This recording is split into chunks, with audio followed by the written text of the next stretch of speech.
Hello everyone, welcome back to my channel. My name is Ngozi. If you are new to the channel, you are most welcome. Don't forget to subscribe, click on that little notification bell so you never miss an upload.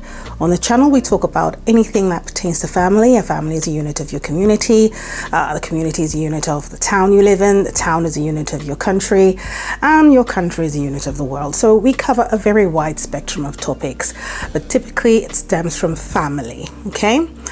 Today I will be talking about how I became a stay-at-home mum, and it isn't something that you think to yourself, as soon as I have a child I'm going to be a stay-at-home mum. Some people choose that, but that wasn't exactly what I thought would happen. You know, you tend to replicate what it is that you've experienced in your childhood, right? My mum was career oriented. She was very important in her workplace. She had drivers, official cars, take her to work and back, pick us up as well, take us to school. She was a very important person. So I grew up seeing my mum outside of the home and, you know, being looked after by different setups. Okay, so again, as I say, you tend to have the idea of your future rooted in what you'd already seen growing up. You know, you mirror that, or at least it's what you think is going to happen, and you don't have any other examples. Yes, so for me, becoming a mum, I didn't even think about it. I just automatically thought that I'd become a mum and I'll have people that will help look after my kids. I promise you, for most of you out there, you are already organized with how you're going to plan out your future. But for many of us, if you're like me, you already think you know what you're going to do and how it's going to play out because of what you've seen growing up. And maybe you're someone who already has a community around you, some relatives, an aunt, you know, a family member. You live in a big setting and there would be help. But it doesn't always play out that way. So for most of us, we don't automatically just decide we're going to be stay-at-home mums. We just know that we're going to become mums. And then when you become a mum, your childcare situation becomes revealed to you. Okay, so many things open up and you become educated, speed educated on what your system is going to be. And it might look nothing like what you saw growing up. You could have a whole different situation. In my case, I had come to a different country, so I didn't have relatives around. And if you look in other videos that I've uploaded on the channel, I've spoken about the fear of child sexual abuse and incest and so many other things that was happening around me growing up, that even then, when I had the idea that I'll be a mum, I still thought what happens is people look after, you know, your children while you go off and you work. And I thought that the experiences I had around child sexual abuse was an isolated thing and it was just me. It wasn't a widespread pandemic. Yes.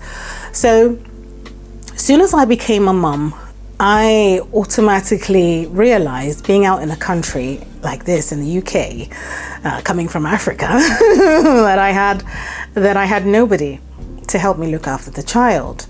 Now I'm a graduate. I first studied at Holborn Law School in London. Halfway through I realized I didn't want to be a lawyer, and then I went on to study business at Greenwich University, graduated with honours, and was looking to work in the corporate world. It was all open for me. It was a clear path for me. And when I met my husband, he was in the medical profession and he was going to have a private practice. So as a young couple, I'd already thought to myself, well, great. That means I can work for you. We could work together. So it was all planned out. And you know how it is. It's always all planned out. So having graduated, I had my first child and then I had my second. At this point, we realized that we were in a pickle.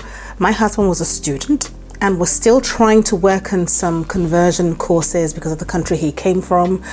Some aspects of his qualification wouldn't work in the UK until he did some conversions before he could work in his field.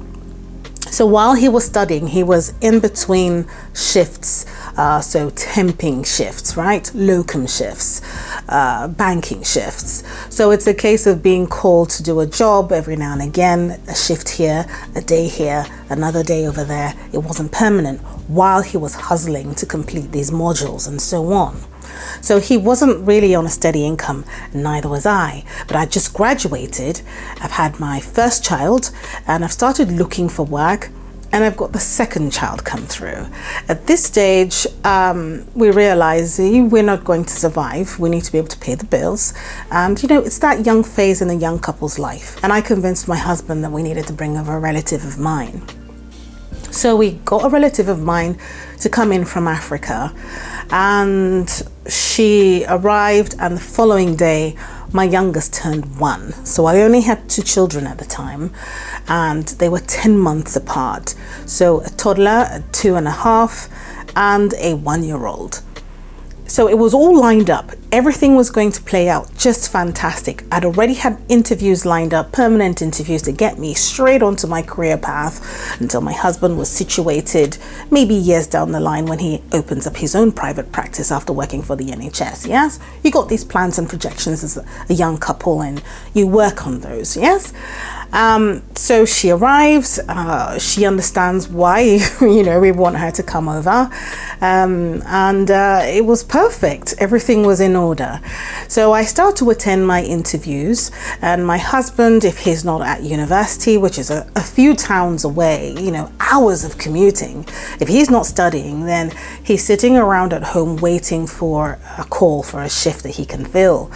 And then he finished his studies, and it was a case of waiting for the results to come out so that he can then have that qualification and then hop into, his career path. So we were in that limbo phase, that connective phase where it hasn't all come together, but it's going to come together, and we needed help just to stabilize that moment. Yes. Now, on one occasion, he had gone off to university, and I had to go off to an interview. We can all go, yes, because we now have help at home. Now, I leave the house a lot earlier than normal people do, just because I have this anxiety about turning up late anywhere, ever. I would leave 4 hours to the airport and sit around until the flight. My children can't seem to understand what's wrong with me. But anyway, the point is, I leave very early, and I can get to a place of an interview an hour before, get to the door, identify the actual place, and then walk off and get a hot cup of tea and just wander around until it's time. So I'm never late. It's just something I just don't do. I'm never late. I take time to leave the house. So I had enough time to leave the house. The train that was running from where we live had about 4 trains running every hour to London, and 4 trains running every hour the other way to Gatwick. And I had left the house, said goodbye, kissed my kids, and off I went. I forgot something midway, and I ran back to the house to get what it was that I had forgotten. And you have to understand, I wasn't going to be late because I'd left enough time, yes? So I'd gone back to the house, and I thought, this is the reason why I do not, leave the exact amount of time to get to an interview or to get to work, because things happen. On this day, this behavior, this habit of mine served me, and it served me very well. So I run up the stairs. It's an apartment. I look through the letterbox, and I'm banging on the door, and I want to, say, can you open the door? I really need to hurry. I've already missed 1 train, and blah, blah, blah, blah, blah. And the layout of my house is such that as you come through the door of my apartment, it's a long corridor that bends into an L to the living room. But before you turn into the living room, you've got the bathroom toilet door straight ahead. Couple of doors here, one to one room, one to the kitchen, and the first door on this end is the master bedroom, and you go straight ahead. Bathroom, toilet, living room. So I open up, and I see my youngest in the toilet because the door was ajar, feeding out of the toilet, thinking it was a game, and I'm screaming through the door. I've just left. I've just got the help I need. And as I say, this is how I became a stay-at-home mom, right? I'm beginning to tell you how it happened. So I'm saying, come out, where are you? Open the door. My child is in the toilet. They're eating out of the toilet. Open the door. And, it takes about maybe 10 seconds, and that's a lifetime. And she appears.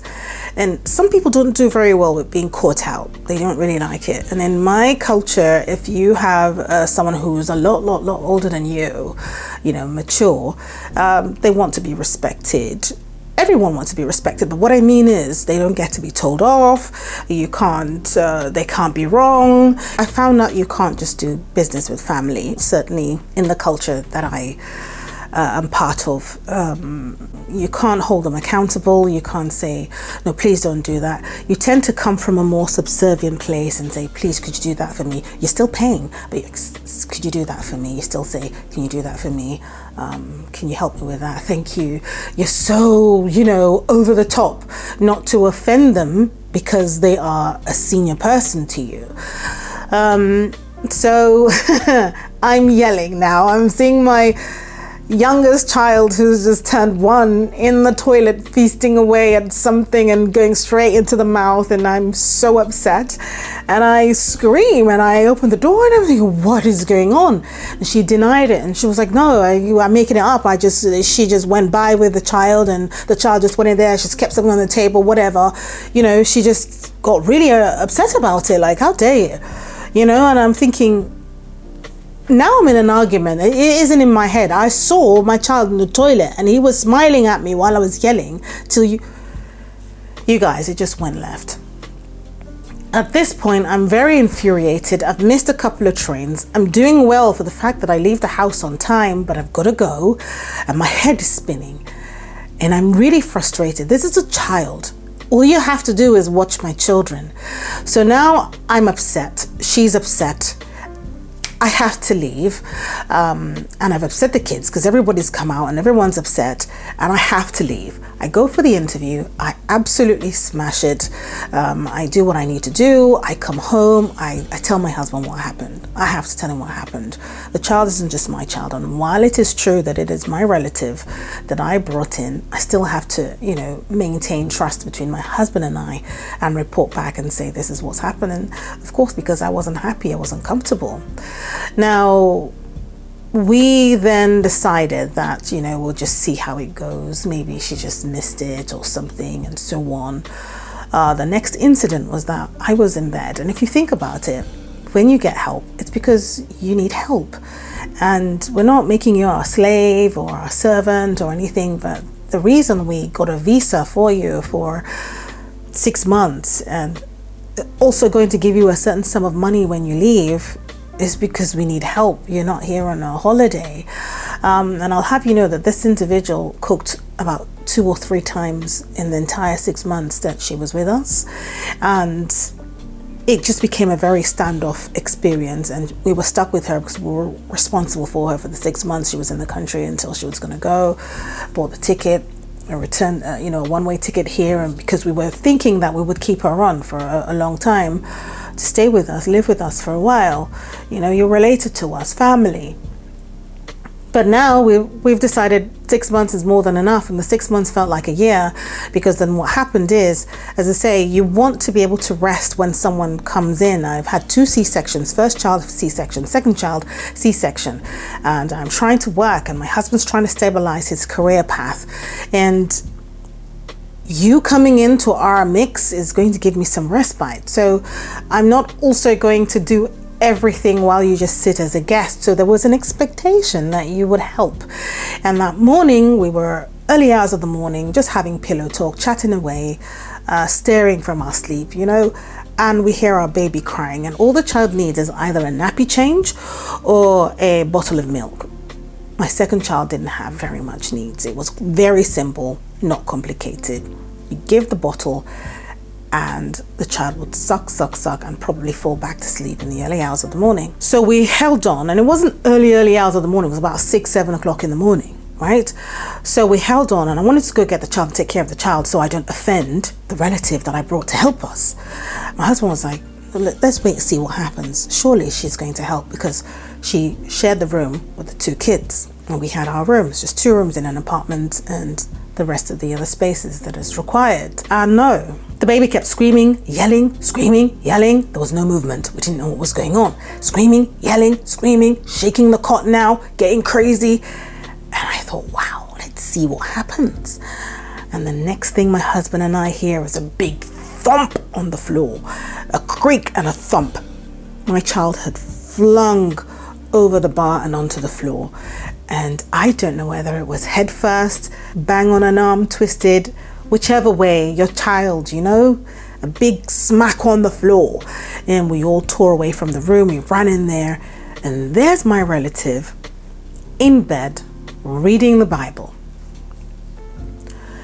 And we're like, what's going on? And I grabbed my child from the floor, who's crying now, crying. Why didn't you pick the child up? I haven't finished praying. I'm still praying. I'm praying. I'm praying, you guys. I'm praying. Oh, that was it. We were done. We now understood that it was a case of her being sat there, and as long as your children don't wander out the front door, I'm just here. I'm just here. So I was back to square one, cooking, cleaning, washing the kids' clothes, feeding them, making sure the house was tidy. And my husband and I then made a decision that whatever it is that we were doing, one of us had to be home at all times. So it was as if this relative was non-existent for the 6 months. This was very painful, very stressful. I was already dealing with postnatal depression. I had been struggling with the C-sections back to back. I hadn't recovered completely in my body. I was stressed out that a relative was now in the mix, in-law type situation. It was beginning to bring a bit of a complicated rift between my husband and I. I didn't want him to think I was taking sides. It became really bad, volatile even, arguing, lying. It became bad for my family. It became bad for my new family.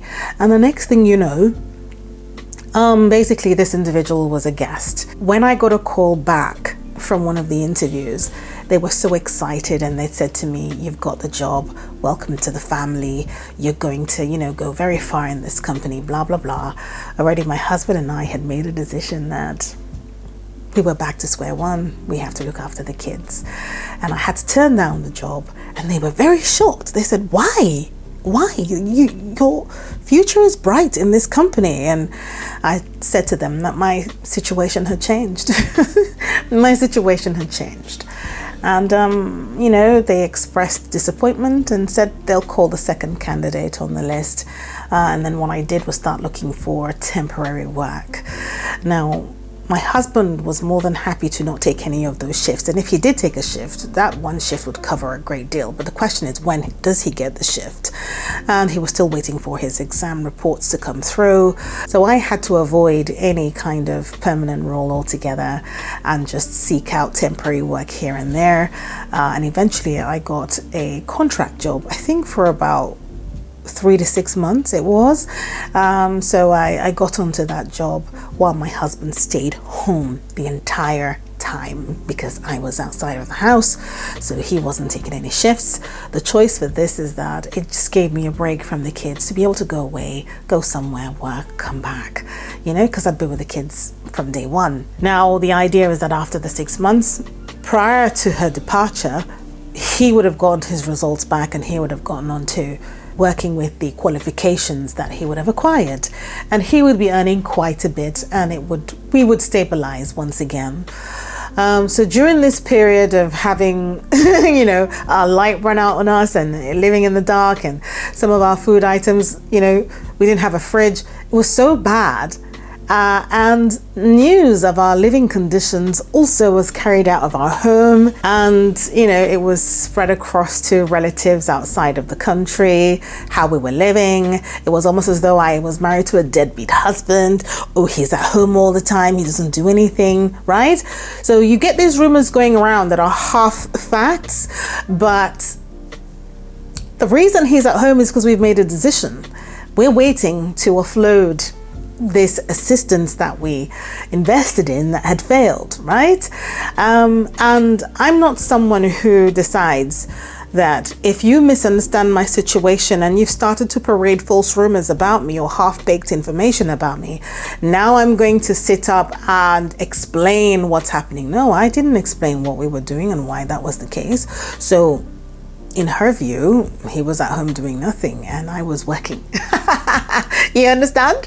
My husband was very hurt because, men have pride. He was very hurt when the rumors, went abroad, and even relatives in the country here in London, she made calls and said, oh, we're not eating, we're dying here, we're not eating in this house. And this relative contacted me and said they wanted to do a grocery shop for us. And I'm thinking, why? Because we were eating, but the question is, I'm not having a huge feast. It was so bad. So I was very hurt by the experience, and I just decided that I couldn't wait for the 6 months to be up. It was so bad that on occasion I was standing at a train station with this relative having a very toxic conversation. It was horrible. The relationship became really bad, and I had my children in a double buggy, and I was so upset because, as far as I'm concerned, I refused to give this individual any information about our family plans and what we were doing. I didn't want to say anything about me at all. And this individual got really irritated about it, and this argument was going on at the platform. And I remember, obviously, having dealt with postnatal depression and complete sheer exhaustion having these kids. This was the first time in my life that, while standing at the train station, a thought entered my head where I thought to myself, if a train went by on top speed, surely jumping into the tracks would be such a relief from hearing this person on the side. And when I thought that, I realized how bad this toxic relationship was. I realized how bad it was. You guys, that was it. I knew that not only did I not get the help I wanted, but the relationship I had with this individual was kind of changed permanently. It was adjusted. I had a better understanding of this individual and understood that I needed the distance. So yes, eventually the 6 months was up and she was gone. And I genuinely just thought that if family couldn't help me, I didn't think a stranger would. It just occurred to me that instead of looking for who's going to take care of my child while I take off, I'd rather just do it myself. I'm just going to do it myself, And as the circumstances played out, my husband found himself established in his career path, besides working for the NHS, made his attempts to, open up private practice. And as mentioned, the goal is to work with him. So things started to progress in that way, and all of a sudden it just wasn't for me to hand my children over to anyone to look after. I started staying at home. I was being compensated staying at home. I am being compensated staying at home. I work from home. I work for my husband. I work for my family. I had a YouTube channel of about 75,000 subscribers. I still have the channel. It was for gaming. I would build houses and so on and showcase them. And I also started this channel as well. It wasn't a choice that I made. I found myself in that and realized, wow, this is how it goes. And for those of you who say, well, if I have a child, I'll just put the child in childcare or get a nanny. Things change as you go along. You're talking about the aspect of bottle feeding, changing the nappy, making sure they're asleep, and then you come back and you pick them up and you bring them home. Or the nanny lives in your house, you come back, you pay the nanny, they leave. That's one phase of childcare. When the child needs to go to preschool, then what are you going to do? Because it's about 2-3 hours in the day when they go to preschool. If you're at work, what are you going to do? So these are the things that started to unravel. It was no longer a case of small kids. It was a case of my child has to go to school. So I need somebody who's going to also not just be in my house, but also take my children to school and also go back again and pick them up 2 hours later. So the costs go up. By the time we'd done the maths, I would just go to work to take the salary to give to the nanny or the au pair, because as the children get older, they need to go to school. They need someone to drive them there. They need someone to drive them back if the school isn't local. So basically, you need to hire another you with the same skill set. So whether you drive and you need to drive your kids to school and so on, and cook and clean, you need to have another you, and you need to pay for another you. So the idea is that if I went to work, I would just take what I had worked for and giving it to the nanny who was taking care of my child. And one day it just became clear. It's me. I had the child. I'm going to look after the child. And while it isn't the case for everybody else out there, I do understand that if they could, they would look after their children. And that's how I found myself in my situation. I am happy. I am proud. My oldest is going off to university. She's only known me her entire life as a primary carer, as the case should be. And I'm going to miss her terribly. My second is heading off to sixth form, doing A-levels. And then I have a 10-year-old. There was a huge gap because after the two children and the drama we faced to stabilize financially, we took a break. So I have my 10-year-old and I'm here for her all day long. But my two other kids are able now. My son is a shoulder and a head above me. He goes and comes as he pleases. I could travel if I wanted to. They're both okay. But obviously I have a 10-year-old that I am, taking care of. In fact, as I finish this video, I'm off to go see her sing in a show. So yes, that's how I became a stay-at-home mom. I had the same idea like anyone else, that I would just have children and there'll be help from, I don't know, a mystery land. It didn't work out that way for me. And eventually I am quite thankful that all that happened, because I am so glad I got to raise them. I am so glad I got to watch them. I am so glad it was me. I am so glad it was me. Anyway, thank you so very much for watching. This is my last video for the year. It's the Christmas period. It's unlikely I'll be uploading again, so probably in the new year. Yeah, thank you so much for watching. Let me know what your journey and your experience has been with childcare.